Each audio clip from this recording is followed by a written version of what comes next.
আসসালামু আলাইকুম সবাইকে। আমি আজ একটি ভর্তা শেয়ার করব, সেটা হচ্ছে বরবটি দিয়ে চিংড়ি মাছের ভর্তা।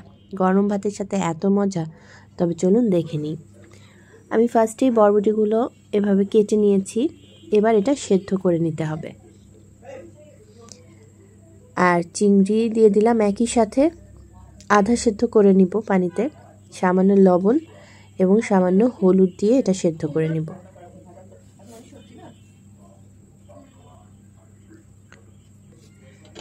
ফিফটি 50% সেদ্ধ করে নিলেই হবে, একদম সেদ্ধ করার কোনো দরকার নেই।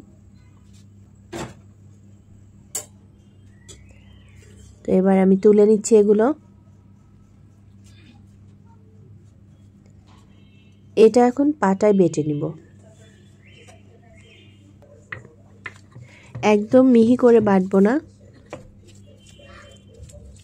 ঠিক এভাবে বেটে নিচ্ছি আমি এটা 2 বার বেটেছি। একবার কোনো রকমে, তারপরে আর একটা ফিনিশিং দিয়েছি।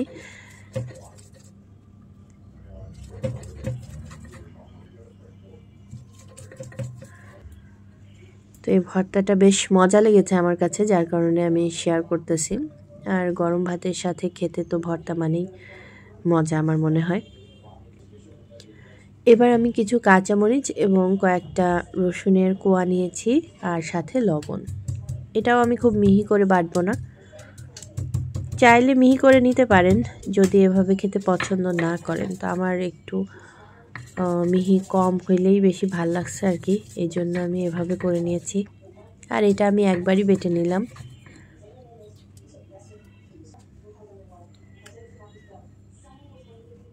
তো এখন এটা ভেজে নিব।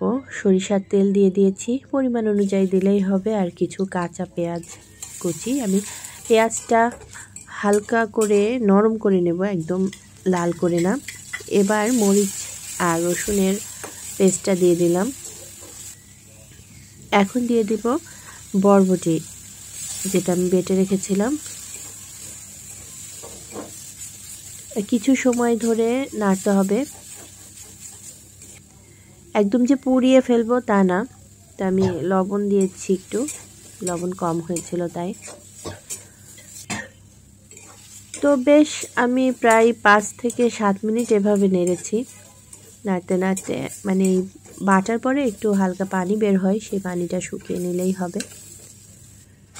পোড়া পোড়া খুব বেশি একটা করার দরকার নেই। তো আমার ভর্তাটা রেডি হয়ে গিয়েছে। তো খেতে খুবই মজা হয়েছে, যার কারণে আমি শেয়ার করলাম। আশা করি ভালো লাগবে সবার।